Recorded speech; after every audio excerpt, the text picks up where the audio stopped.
Sin peros. Un momento de compartir, aprender y disfrutar. Espera lo inesperado con la licenciada Susana Rasinski.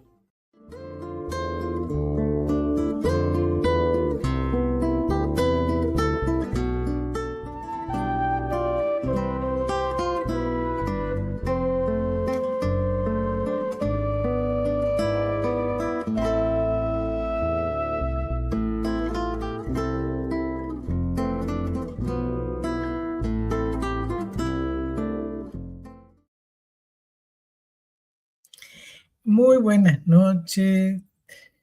Hoy tenemos un invitado, un amigo, un estudioso de la historia y del psicoanálisis, el doctor Roberto Goldstein. Adelante. Hola, buenas noches, Susana. ¿Qué tal?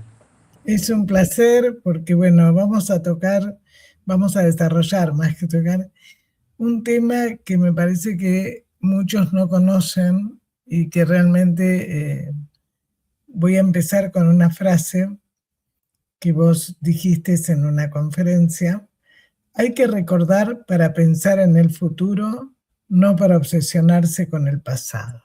Sí, Entonces, ¿cómo? Lo sigo sosteniendo. Exactamente. Porque, Roberto es presidente de la Asociación Europea de la Historia del Psicoanálisis y nos va a decir por qué te interesó la historia del psicoanálisis, su evolución, su inserción en la cultura. Bueno, mira, más allá, hay una cuestión personal, a mí siempre me ha interesado la historia. Es una historia familiar, no viene de familia, ¿no? Pero bueno.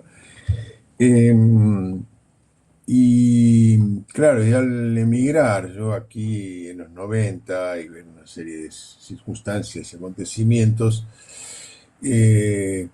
también me interesaron saber por qué se produjo eso, ¿no? Después, a posteriori, ya vamos a llegar hoy en la entrevista de hoy a esto, pero a posteriori vamos a llegar. De que se pusieron, sobre todo, la creación de una asociación psicoanalítica, digamos, dependiente de la IPA aquí en Barcelona, que no sé, que finalmente la IPA no la autorizó. Me vino bien, quise empezar a pensar que, ¿por qué todo esto, no? Yo llegué aquí, pero sin conocer la historia, ¿no? Entonces me puse me interesó, después creo que te dije en alguna de nuestras conversaciones, sobre todo en mi encuentro con Alain de Millola, que en ese momento habría creado la Asociación Internacional de l'Histoire de la Psychanalyse en París. Me interesó y me impulsó con otros compañeros a estructurar esta asociación, que en principio se llamó Asociación Española de Historia del Psicoanálisis, y luego, por unas circunstancias determinadas, pasamos a ser europeas, ¿no? Ahí me interesó, me estaba interesando, me interesó, entender por qué había pasado lo que pasó. Porque surgió en Cataluña, ¿no? Aquí en Cataluña, pero de alguna manera, sí, y ver que no puedo digamos, desprender a la historia del psicoanálisis en Cataluña de la historia del psicoanálisis en España, porque la historia del psicoanálisis en España empieza en Cataluña, ¿no? Si querés vamos hablando. Sí, por eso te dije, ¿por qué surgió en Cataluña? Es muy interesante ver que la primera traducción de la obra de Freud, eso ya es sabido, pero creo que hay un error también. Lo que me averigüé es que la primera traducción que decían que fue en Granada, en realidad fue aquí en Barcelona, la primera traducción de El mecanismo psíquico de los fenómenos histéricos, se lo tradujo en la revista de Ciencias Médicas de Barcelona, ¿no? Y se tradujo rápidamente, porque si se tradujo sí se publicó en la Wiener Medizinische Blatter de Viena en enero de 1893, 18 y 26 de enero. Aquí en Barcelona la traducción fue el 16 y 25 de febrero en esta revista de ciencias médicas, ¿no? Y parecería que traductor lo que piensan que es un tal Luis Dolza, ¿no? Es un apellido Dolza con la C de Sevilla, Luis Dolza, aunque está escrito aquí con S. O sea que, y después, a los pocos días, este mismo artículo se tradujo, se publicó en marzo en el volumen 11 de la Gaceta Médica de Granada, ¿no? Bueno, acá no sé anotar, tengo una fotocopia. Pero a ver si se ¿Querés nota. mostrarla? A ver, no, más abajo. Ahí. ¿Sí? ¿Se Sí, nota sí, eso? sí. Sí, seguí hablando. Sí. Bueno, aquí tengo lo que es la primerísima traducción de una obra de Freud. Y teóricamente, hablando de Ferenczi, aparentemente lo que tengo entendido también, que Ferenczi dio unas conferencias en la residencia de estudiantes, era una residencia de estudiantes donde estaban García Lorca, Dalí, Buñuel, una serie de gente importante en la cultura, de la cultura española. Sí, que Garma también estuvo con ellos. Garma, perdón, Garma, me olvidé de Garma. Garma. Bueno, ahora no tengo la fecha, tendríamos que preguntarle a Belio. Bueno, digamos, y después también otra de las cosas que pasó, que de alguna manera Ortega se estimuló para que se traduzcan al castellano las obras completas de Freud. Digamos, yo creo que el inglés recién salió en 1953 y aquí en 1922, y aquí también tengo un libro que me regaló un colega, el doctor Antonio Pombo, ¿no? Que ahí lo muestro, este libro de 1928, ¿se nota? Sí, espera que se pueda acercar más para que Adrián lo pueda acercar. Ahí se ve, sí. Ahí está. ¿Sí? Sí, Dígame. déjalo ahí. No, déjalo ahí que recién acercó más la imagen. Ahí. A ver, Perfecto. Introducción a la psicoanálisis. este libro es una joya, que es de, si se nota, Un poquito más abajo, Roberto. la Ahí para fecha, que se vea el título. Un poquito más abajo. Ahí. y lo voy subiendo, ¿eh? Sí. Teoría general de las neurosis. Este es uno Ujú. de los capítulos, es uno de los tomos. Tengo más, tengo ¿Y este 5. de qué año es? ¿Se lee? 1900. 29. Ujú. A ver, ese del 29. ¿Se Sí. puede leer? Sí, perfecto. Bueno, esto es una pequeña joya, o una gran joya, no sé, una joya, es una joya. Eh, Tengo otros ejemplares, pero solamente 2 con esta tapa, los otros y 3 los reencuadernaron, ¿no? Me encantó porque puedo conservar la tapa original, esta que recién les he mostrado. Sí, pero a veces no se puede. Yo conseguí de casualidad, cuando estuve en Cuba hace varios años, en la calle vendían libros y apareció del primer psicoanalista en 1931. Mm. Obviamente que lo compré, pero después tuve que sacar otro, porque si no se rompía de lo viejo de las páginas. Está buenísimo que lo puedas conservar así. Sobre todo bastante bien conservado. Este Sí. ejemplo está bastante bien conservado. Tengo otro, sí, ya se está rompiendo un poquito, tengo que cuidarlo. O sea, otros de igual, pero tengo otros tres que ya están reencuadernados, ¿no? Sé que la encuadernación, porque se va rompiendo.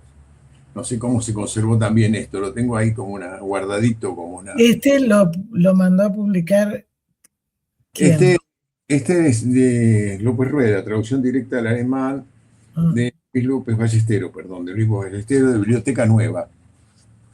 Después vino de Rey Ardit, más adelante, que es un psiquiatra de Zaragoza, Rey Ardit. Traducción directa del alemán de Luis López Ballestero y de Torres. Segunda edición realizada. La primera edición fue en 1922. O sea que ya tenemos una aproximación. Perdón, cierro la ventana, que está haciendo mucho frío. No la abrí un poquito, porque hay que estar, eh, digamos, calculando entre la calefacción y el viento, y mucho viento hoy. Bueno, digamos, ya como vemos, la presencia del psicoanálisis en España es prácticamente simultánea a la primera conferencia de Freud, la presencia, no te diré el desarrollo, ¿no?, del psicoanálisis. Hubo conferencias y bueno, vamos a hablar porque también hay un... Después nos preguntamos, yo me pregunto, bueno, eso no es tan difícil, ¿por qué recién en 1959 se hizo la asociación, la sociedad que fue la Luso Española de Psicoanálisis? Bueno, después vamos a llegar a ello, ¿no? A medida que hablamos. Pero, digamos, ¿por qué tanto tiempo? La APA fue fundada en 1942 y fue fundada por un vasco, por un español, ¿no? sí, que no lo dejaban en España, ¿no? Claro, no sé si más que no lo dejaron, pero no tenía. Ahora vamos a ver, ahora que cuando tengo que dar los datos, vamos a ver por qué de alguna manera Garma se tuvo que ir. Ujú. Entonces, estaba viendo, hubo unos personajes importantes. Aquí, digamos que sería el doctor Emilio Miray López, el doctor Francisco Sosquelias y uno no muy conocido, Marco Gottman. ¿Qué pasó con Miri López? ¿No? Miri López era un médico psiquiatra realmente muy respetado a nivel internacional, ¿no? Ahora voy a hacer una semblanza, realmente. Cada uno, sobre todo Miri López y Tosquelias, llevaría una hora, pero esto no, hay gente que se ha especializado en estas dos personas, estos dos personajes. Pero bueno, voy a dar algunos datos, ¿no? El doctor Emilio Mira López nace en 1896 y a 1964. Tuvo la primera cátedra de psiquiatría y el director del Instituto de Adaptación de la Mujer, y se analizó, digamos, él fue a bien y se analizó, creo que bueno, mira, con Otto Rank, aunque no era psicoanalista, Miray López, no era psicoanalista, pero sí fue un difusor del psicoanálisis. Emilio López, bueno, después estuvo, digamos, fue el jefe de los servicios psiquiátricos del Ejército de la República, que era, diría, de izquierda. En ese momento la gente, estoy hablando de la guerra civil, estaba muy jugado, entonces, pero este era un hombre muy culto que dio conferencias aquí en Barcelona y fuera de Barcelona sobre el psicoanálisis, estimulando el psicoanálisis. Eh, Después de la guerra, bueno, se tuvo que ir de acá si no lo mataban, ¿no? Él, él realizó una labor, una labor muy interesante y, y fue, Miri López emigró por varios países y estuvo en la Argentina. Tiempo estuvo en la Argentina. Yo no sé por qué Miri López no se contactó con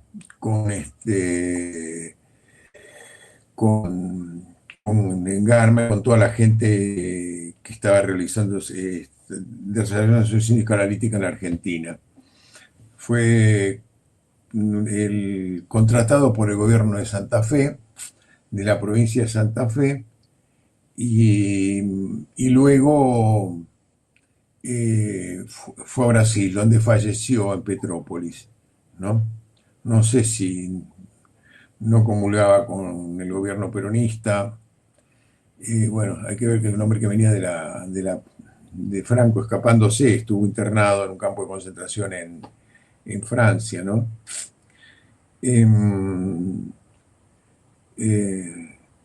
Entonces, aquí cuando se va Emilio Miray López, digamos, con la cátedra de él,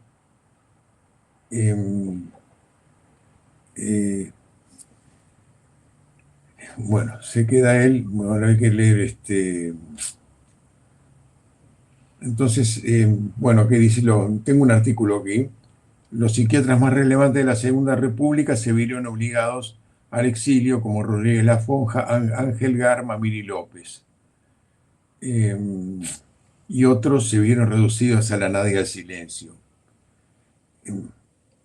Entre las carencias, ese es un artículo del diario Nueva Tribuna, entre las carencias de materiales y una ideología sometida al tradicionalismo que no admitía discrepancias, el avance científico se pareció constantemente.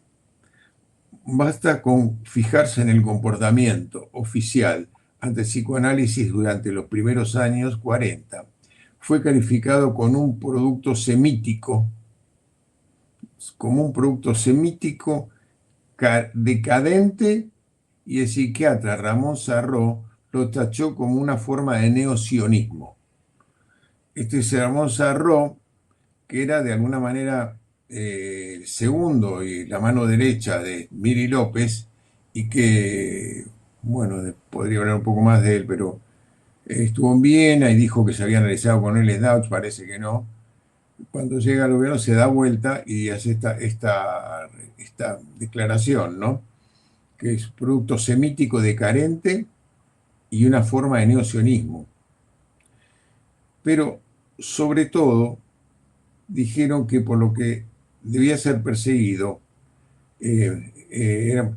no era ninguna novedad. El sector católico ya lo venía programando desde los años 20 en la prensa de derechas. En la Segunda República, en las páginas de La Vanguardia, que es el diario de aquí de Barcelona, se cuestionaba el futuro de Gloria que ciertos intelectuales pretenden con la ciencia, sustituyendo a la moral religiosa. Es un documento muy importante, porque lo que está pasando hoy en día, ¿no? Sí. Con la gente que opina sin conocer la historia, ¿no? Y que da fallos así, ¿no? Ubicarse en ese momento, ¿no? El papel de la iglesia, ¿no?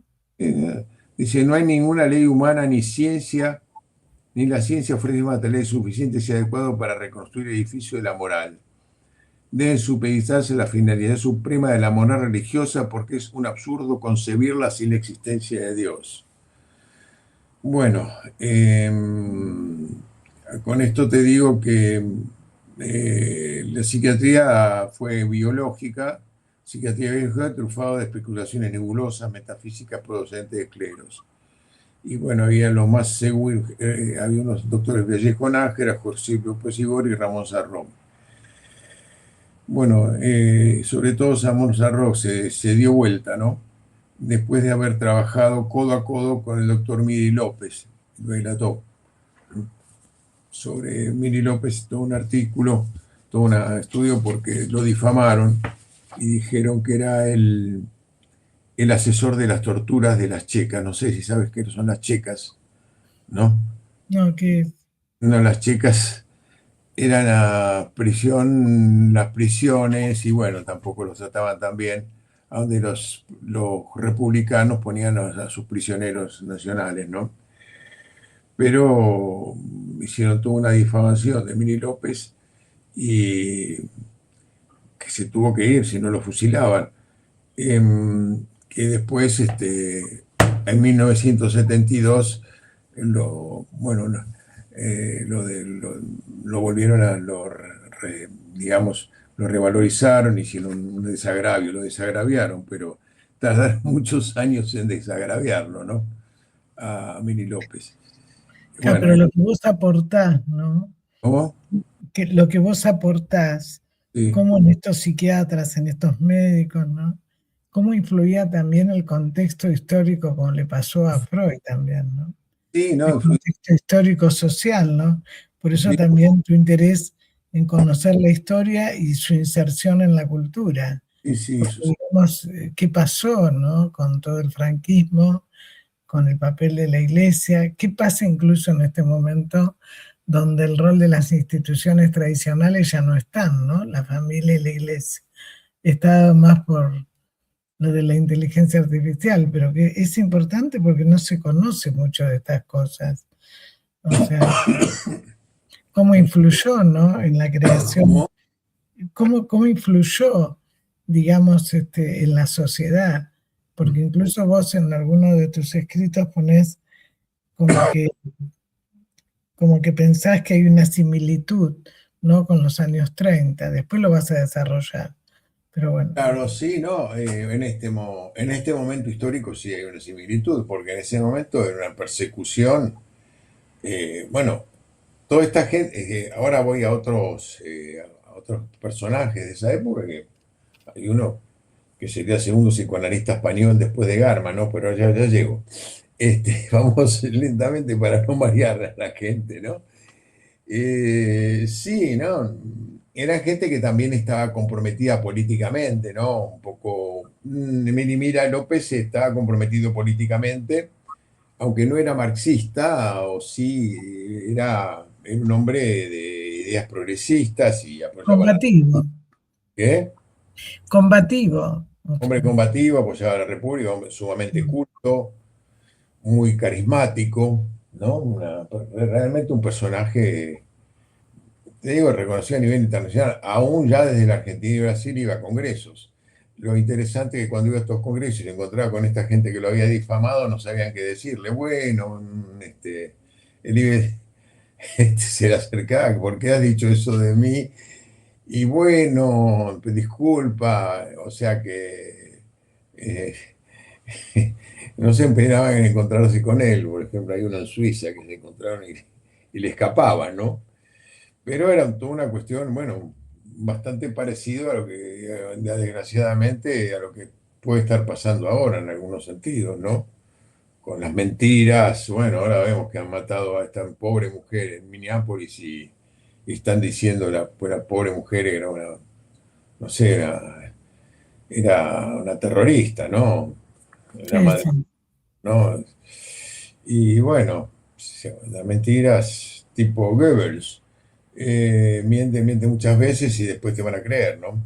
Eh, Lamentablemente. Y bueno, y es una cosa, estamos hablando también de los fines de los años 30. La guerra sí fue del 36-49, pero luego se desató una represión feroz, ¿no? Y a nivel cultural. Y eso, de alguna manera, con el psicoanálisis tuvo que influyó, ¿no? Que cómo van a desarrollar esta ciencia judía, marxista, como dice sarrocionista. Eh, entonces entonces hay otros personajes también que interesantes, importantes, ¿no? Digamos, hay dos voy a empezar por el segundo que es más cortito, después voy a hablar de Francesc Tosquellas, que no es tan conocido, Max Ottman. Max Ottman era un psicoanalista, bueno, no sé si pero sí había estado con el psicoanálisis y estaba con estos movimientos de liberación sexual, está la Liga Internacional de la Reforma Sexual, y vino a colaborar en la guerra civil con el bando republicano y fundó una comunidad terapéutica. Lo que pasa es que las ideas de Max Altman tampoco por los republicanos y los marxistas eran muy aceptadas porque estaban estas cosas de la revolución sexual,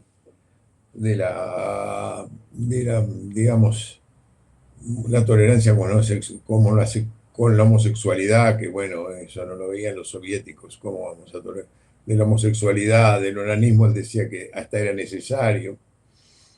Bueno, fue una comunidad terapéutica que este hombre estaba organizando y lo trasladaron. Finalmente pudo huir de España cuando termina la guerra civil y termina en Suecia. Este hombre había nacido en el Imperio Austrohúngaro, en lugar de la Polonia, era judío. Bueno, después fue a Berlín, que estuvo sí, sí, con Wiener Reich, ¿no? Eh, pero bueno, no sé si se analizó, no lo tengo aquí, eh, digamos, consignado, ¿no? Pero sí que estuvo en diversos, digamos, tuvo mucha relación con el psicoanálisis y también el tipo de comunidad terapéutica que hay que desarrollar, sobre todo con los heridos de guerra, con los traumatizados de la guerra, está muy influenciado por el psicoanálisis, que era aquí en el sur de España, ¿no? En- sí, en Castilla-La Mancha. Bueno, es una de las comunidades. Bueno, Max finalmente pudo ir y murió en Suecia. Murió muy joven este hombre, murió a los 50 y pico de años. Sí, murió a los 51 años, murió a los 51 años en Suecia. Digamos, en su periplo de huida terminó en Suecia y falleció ahí. Eh, y otra persona muy, muy importante también de esa época fue el doctor Francesc Tosquellas. Francesc Tosquellas, digamos, nació en 1912, falleció en el 94, y él se había analizado con un, con un analista húngaro que vino a España, ¿no? Y de alguna manera aprovechó que él estaba aquí porque no tenía medios como Emily Mira, o Ramón Sarró como para ir a Viena y analizarse, debe que tener medios económicos. Pero Tosquelias desarrolló una comunidad terapéutica muy interesante, era una persona también con mucho carisma, donde, bueno, tenía ideas psicoanalíticas, había leído a Freud y creo que también practicó psicoanálisis. En la reunión del año pasado, de más adelante, ahora no, de los 24 que hicimos, vino el hijo de él a hablar sobre el padre el hijo también es psiquiatra y vive en Francia. Tosquelias realiza una labor importante, inclusive tenía tanto carácter que cuando vinieron las fuerzas ya nacionales pensaba que lo iba a fruciar y salió gritando: ¿qué están haciendo aquí? ¿Qué me están haciendo con el hospital? Fuera de aquí. Bueno, finalmente lo nombraron director del hospital. Pero igualmente se tuvo que ir y se fue a Francia, a Saint-Elvant, por aquí por el sur, y siguió con la misma idea de las comunidades terapéuticas y psiquiatra, y ya más adelante él había nacido en Reus. Reus es una localidad que está a 100 kilómetros de Barcelona, en la provincia de Tarragona, es una ciudad importante, y había trabajado en el hospital ahí en Peramata, que es un hospital que todavía existe. Y bueno, ya cuando la situación aquí en España se empezó a aclarar, él volvía a dar supervisiones al hospital Peramata, ¿no? Una niña muy personal y bueno, a ver si, bueno, no sé si tengo una foto, pero no. Hicieron hace poco en el centro Reina Sofía toda una exposición dedicada a él y a su obra. O sea que finalmente se ha rescatado y se ha rescatado su obra y cómo hacía, me hacía recordar mucho a Pillon, Pillon Rivière, que trabajaba en el hospicio, ¿no? Y el Y lugar que te... además, en esa época, trabajar, como decís vos, con comunidades Bueno, es un adelanto impresionante y aparte se da es cuenta. impresionante, Sí, sí, con la porque además con la cultura también española, ¿no? O sea, con... Sí, lo que pasa que, claro, también Tosquelia se tuvo que ir de acá. François Tosquelia se tuvo que ir, o digamos que de alguna manera también se tuvo que escapar, ¿no? Otro más, porque bueno, un tiempo le funcionó ser el director de ese hospital ahí en este lugar que se llama Almodóvar del Campo, ¿no? Almodóvar.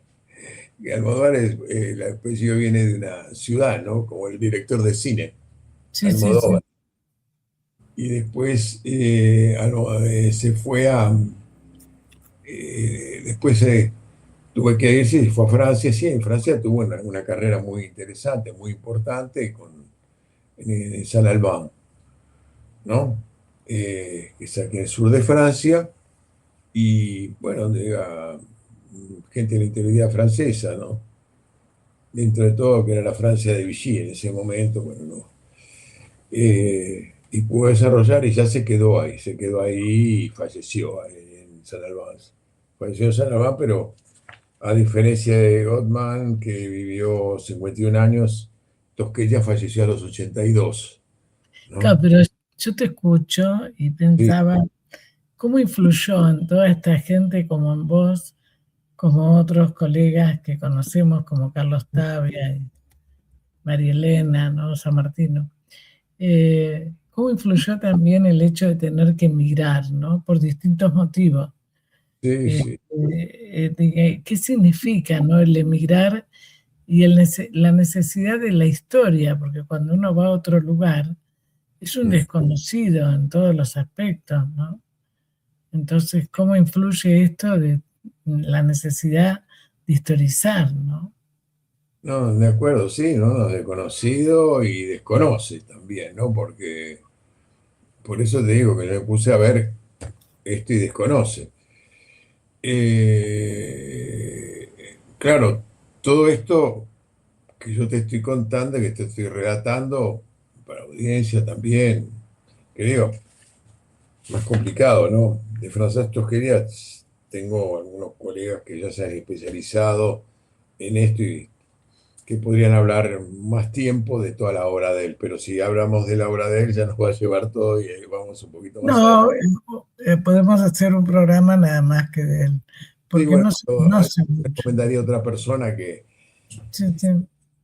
no, no, pero está bien, pero vamos Pero está bien, podemos hacerlo de Tosquelias y sí, tengo el doctor Javier Montejo, que fue profesor de un máster de Historia de Psicoanálisis en la Complutense de Madrid, que es muy amigo mío, ¿no?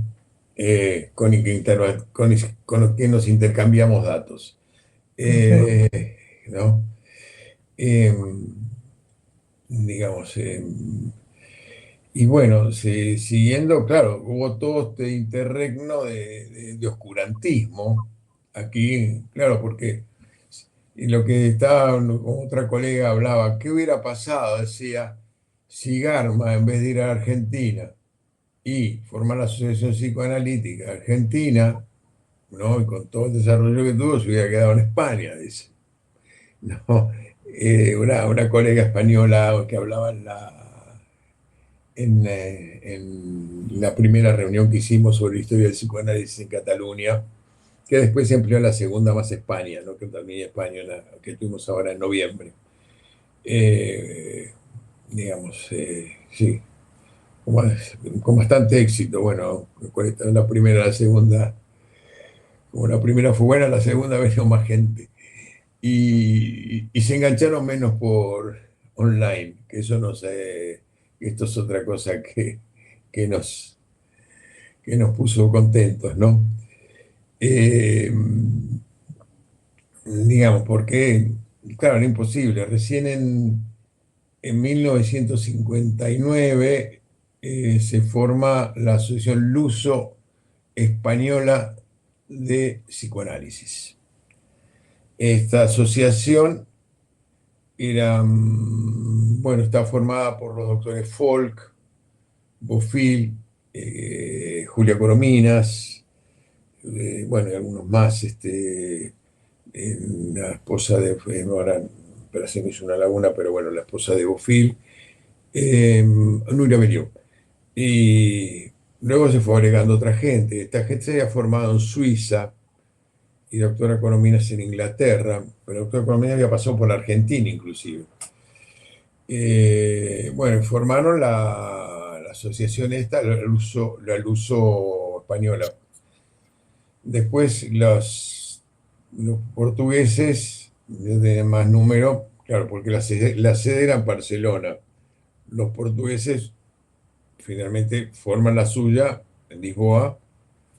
Ahora no recuerdo bien el nombre del que la formó, que lo conocí personalmente en París en su momento, que formó la Asociación de Portuguesa de Historias de Psicoanálisis, ¿no? Reconocida por la IPA. Y después se desprende también y se forma la de Madrid, ¿no? Se formó la Asociación Psicoanalítica de Madrid en 1973, ¿no? Se fue reconocida. Claro, la cuestión era que esta asociación tomó el modelo inglés, porque se empezaron a relacionar gente formada en Suiza, tomó el modelo inglés, que es un modelo muy cerrado en ese momento.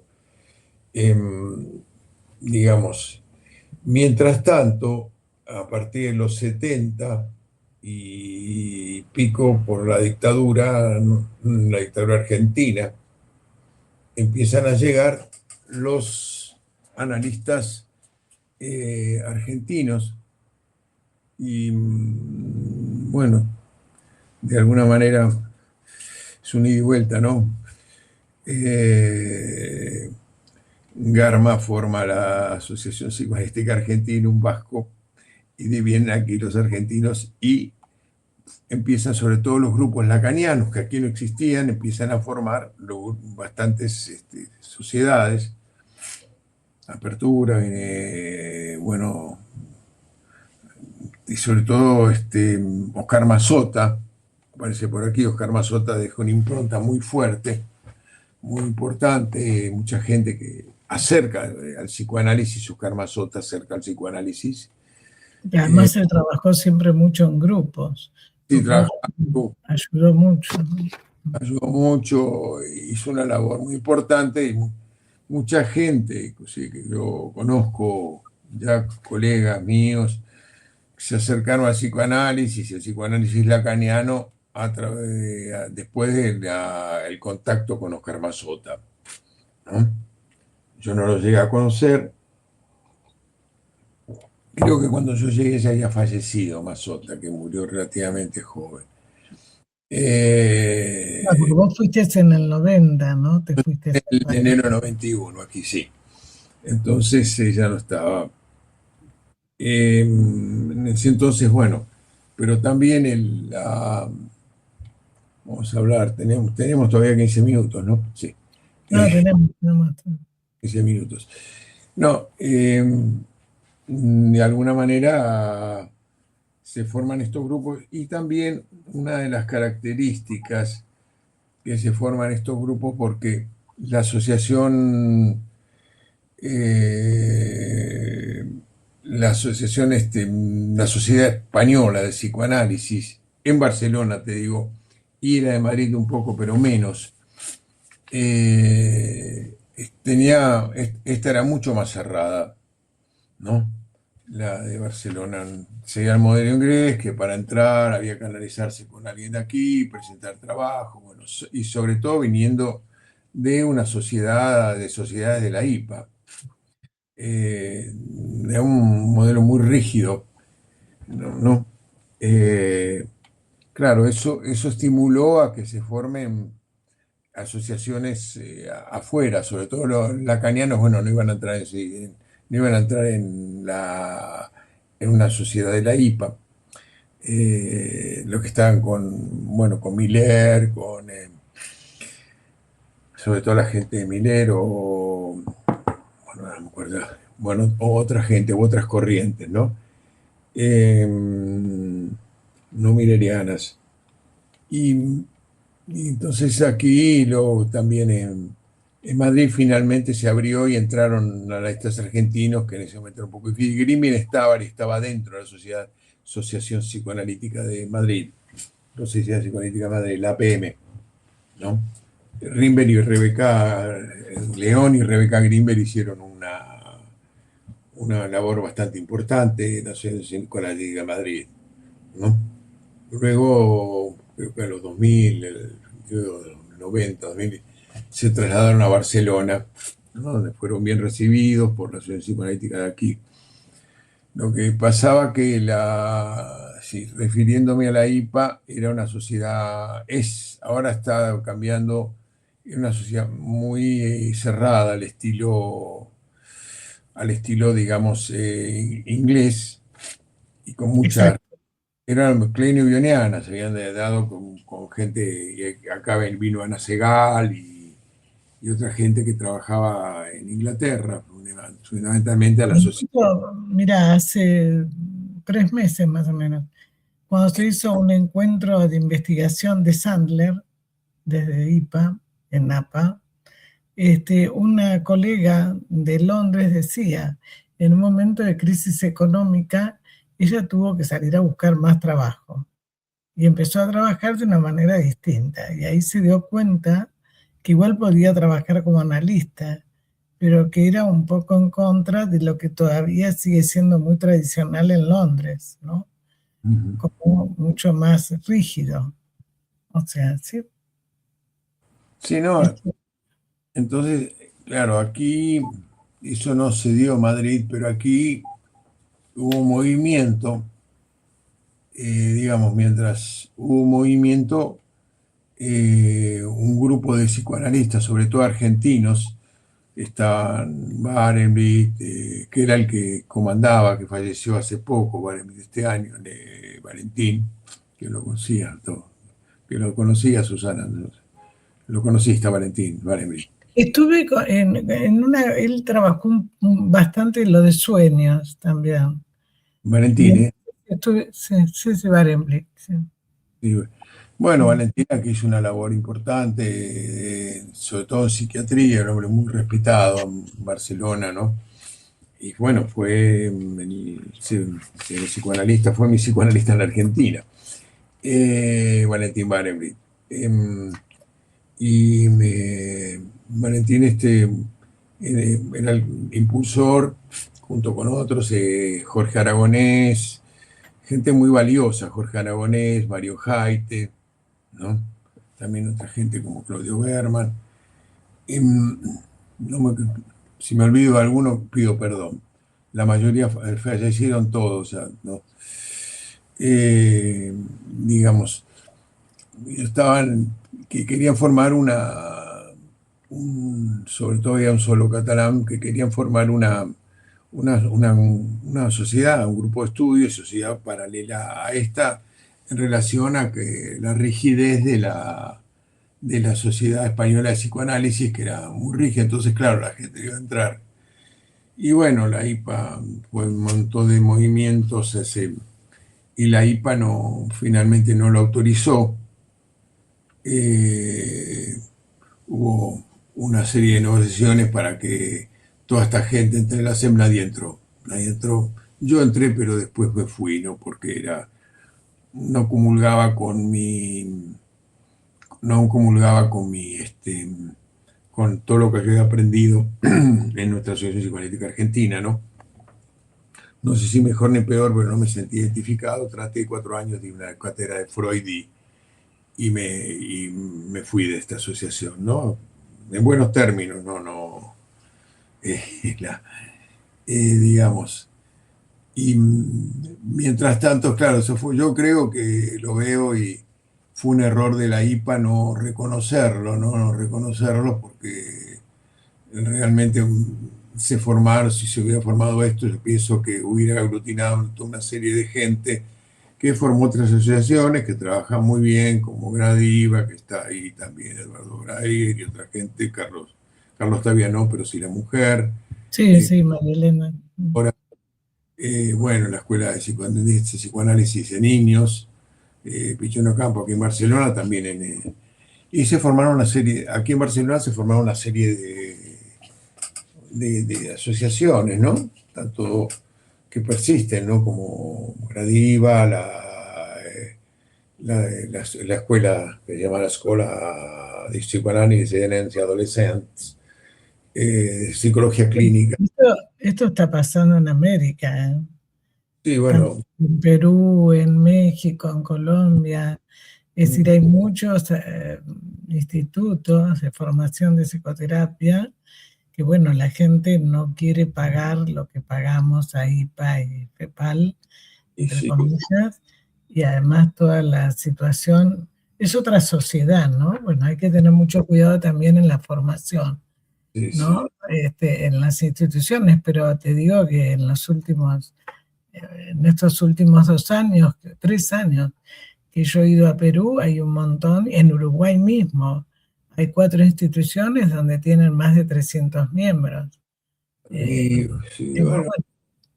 Y por otro lado, se está abriendo filiales en todo Asia, ¿no? ¿quién es? Por ¿Quién es? eso, me parece que es interesante, ¿no? Lo que vos decís, porque creo que, bueno, a medida que va incluyéndose gente de Latinoamérica en IPA, Sí, le va dando otra tonalidad y también de Asia, ¿no? sí. Me voy a poner un poquito más cerca de la pantalla. Es, eh, sí, ¿no? Lo que pasa es, no. Claro, de alguna manera, respecto a la historia, ¿no? Que te decía, yo entiendo que en ese momento fue una frustración muy grande cuando la IPA en ese momento estaba Chegoyen, claro, había cuestiones políticas que se movían ahí. Estaba Chegoyen, que vino aquí, bueno, Chegoyen no dio el ok para que se forme una sociedad psicoanalítica. Aunque ahora en Zaragoza ya se formó un grupo de estudios, ¿no? Hay un poco de resistencia por parte de tanto de la Asociación Psicoanalítica de aquí, de aquí como de Madrid en relación al grupo de Zaragoza. Yo no participo, en este momento, pero bueno, veremos cómo evoluciona, ¿no? Es nuevo. El grupo de estudio de Zaragoza, que ya está siendo visitada por sponsors de la IPA. Eh, pero bueno, yo creo que de alguna manera, por la historia y por todo lo que les tocó, es un aspecto. La gente de lo que voy viendo de la historia, de lo que les tocó, cuánto tiempo estuvieron callados y lo que les costó formar la asociación, la Sociedad Española de Psicoanálisis, también pueden haberse cerrado un poco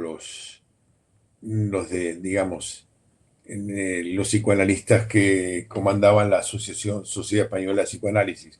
Se llamaba española, pero era catalana, ¿no? Pero como se formó aquí, quedó como española. Aunque el instituto se llama Instituto Catalán, Instituto de Barcelona, Instituto de Psicoanálisis de Barcelona. No se llama el Instituto de Formación, sería como el Instituto de la APA, ¿no? Que hay un director el presidente de la APA y el director del instituto, bueno, acá también tiene lo. Eh, pero bueno, quizá también por toda su historia y quizá también una cuestión de mercado podría ser, ¿no? Pero de cualquier manera, no creo si era porque era cuestión de mercado, igual toda esta gente que finalmente no, que inclusive yo hablé con algunos que decían que estaban esperando, sobre todo que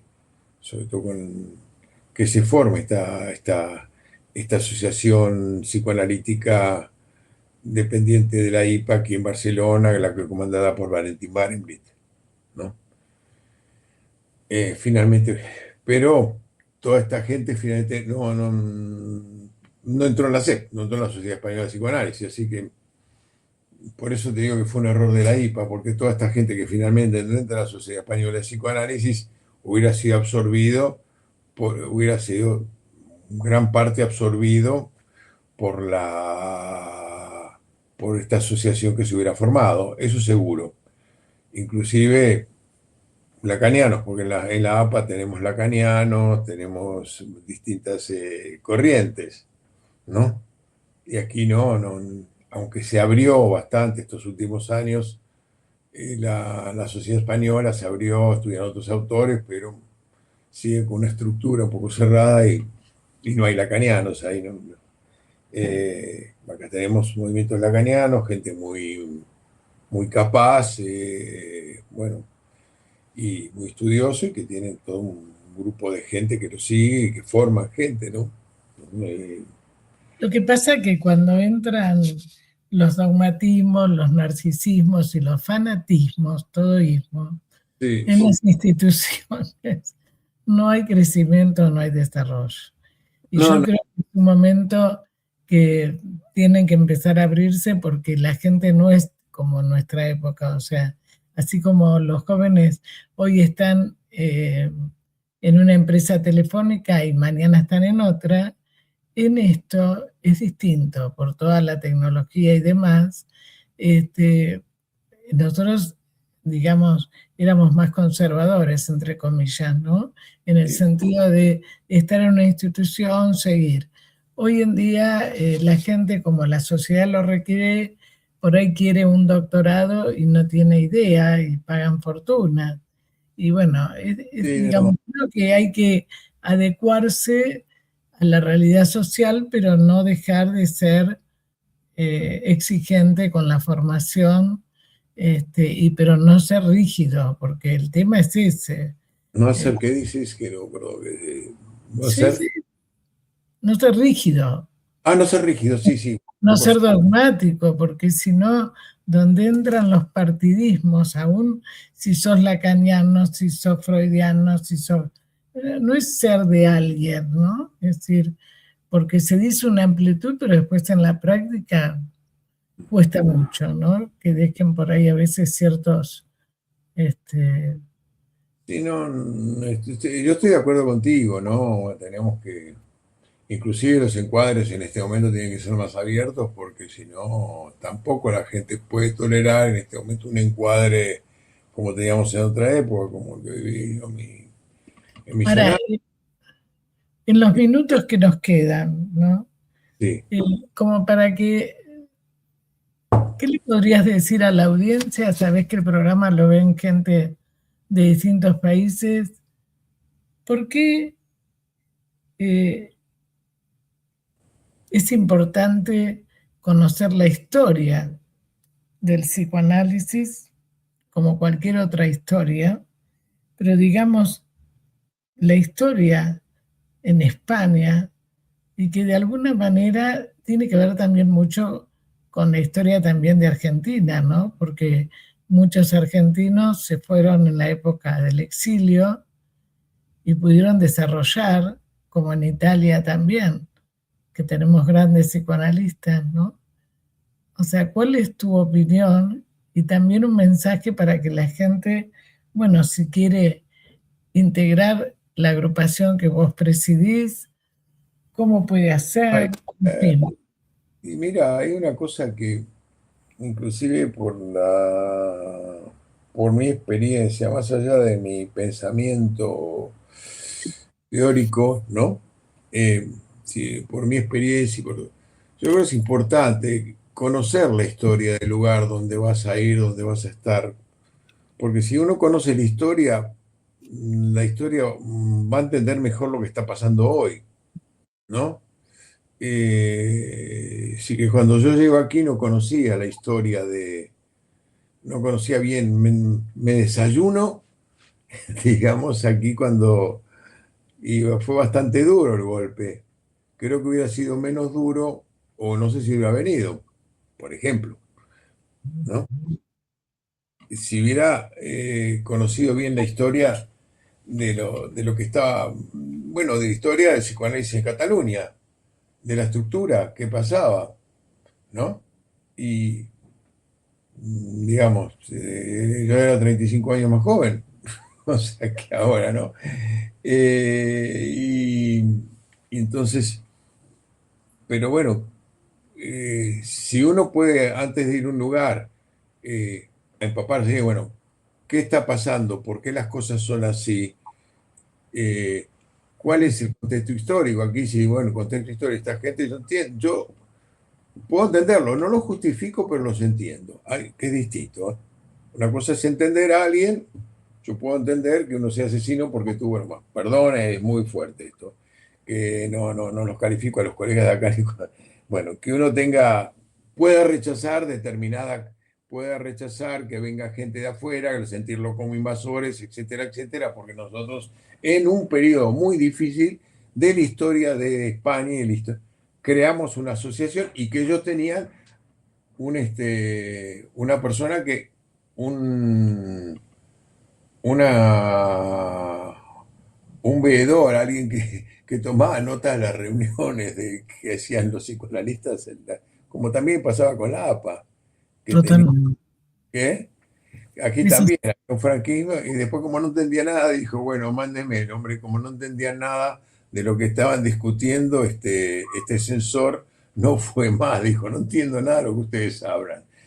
Entiendo esto, eso los entiendo, lo que pasa que, bueno, quizá no se adaptaron a la historia en ese momento y no se dan cuenta que, bueno, que sí, que en su momento a ellos les costó mucho, fue así, fueron 20 años o más, pero que bueno, que las cosas habían cambiado y que si no se abrían la sociedad y que no quedó, no se amplió mucho la CEP. Sigue, sobrevive, ¿no? Sobrevive, bueno, a su manera, yo no la critico, cada uno tiene su, digamos, no es ni mejor ni peor, bueno, pues sí. Pero bueno, yo creo que en ese momento hubiera sido interesante, hubiera sido interesante crear una nueva, pero entiendo que que esta gente se resista. Bueno, esto es nuestro lugar, esto es lo que hicimos con tanto esfuerzo, que van a venir a crear algo nuevo. Pero había mucha gente nueva en ese momento. Por eso te digo que es interesante conocer, es importante, no interesante, es interesante también, pero es importante, bueno, sí, conocer, bueno, a dónde vas a caer y cómo vas a caer y, bueno, te vas a adaptar y ahí vas a ver si voy a ir o no.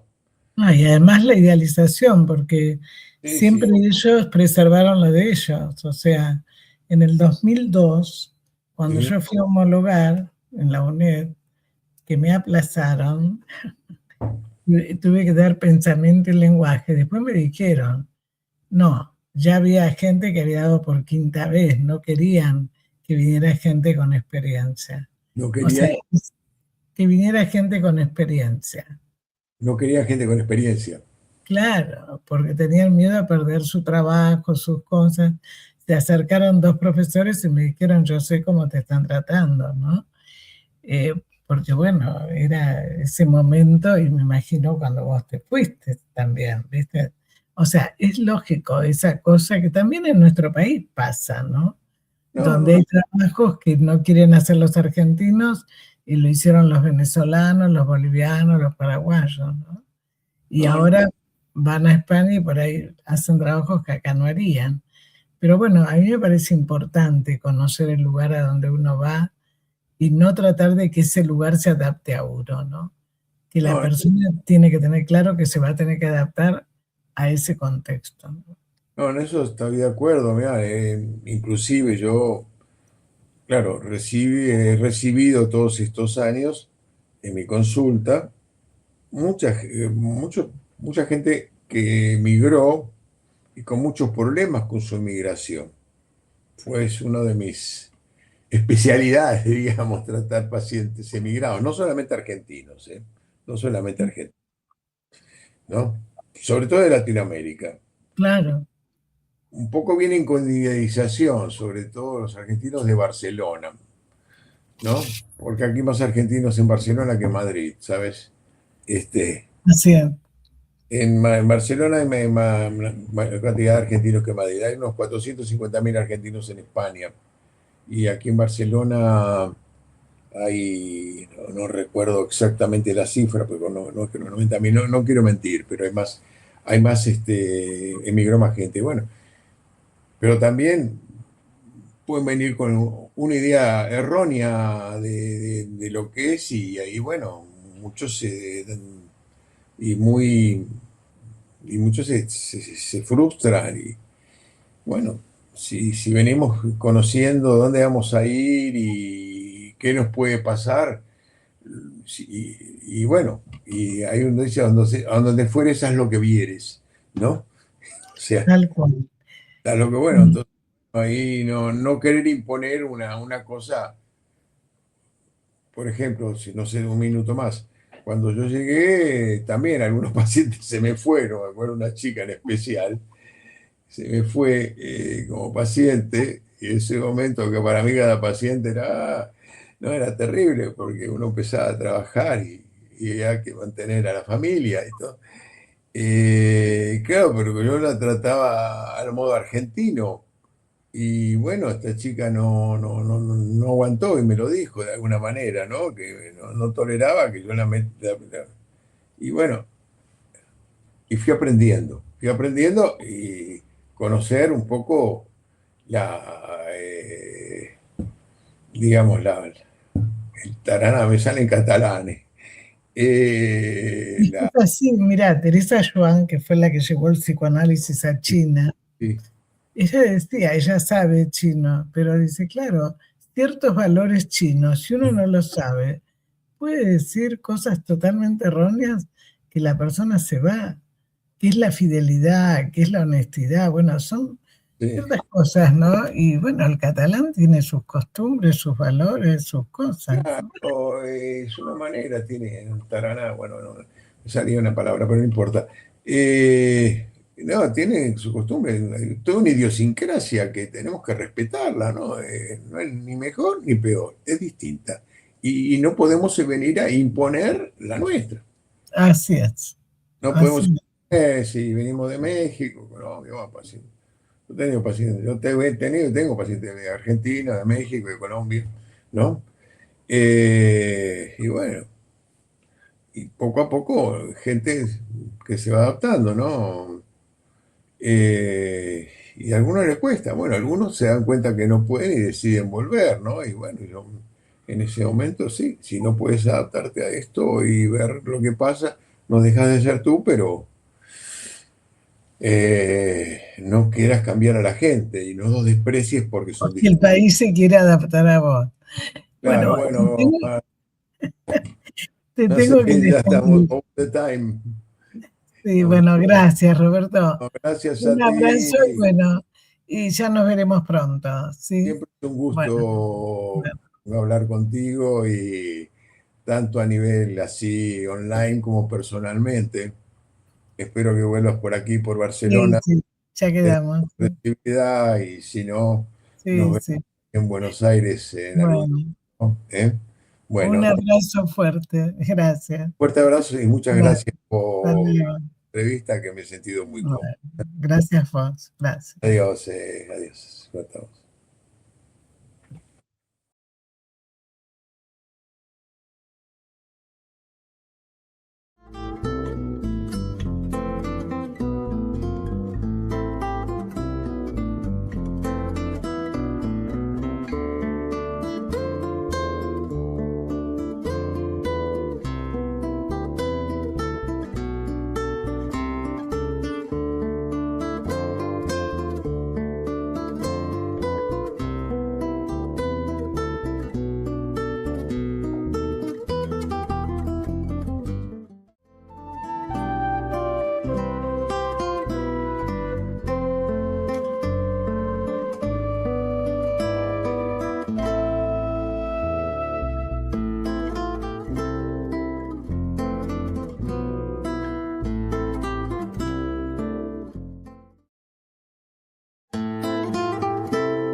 Sin peros.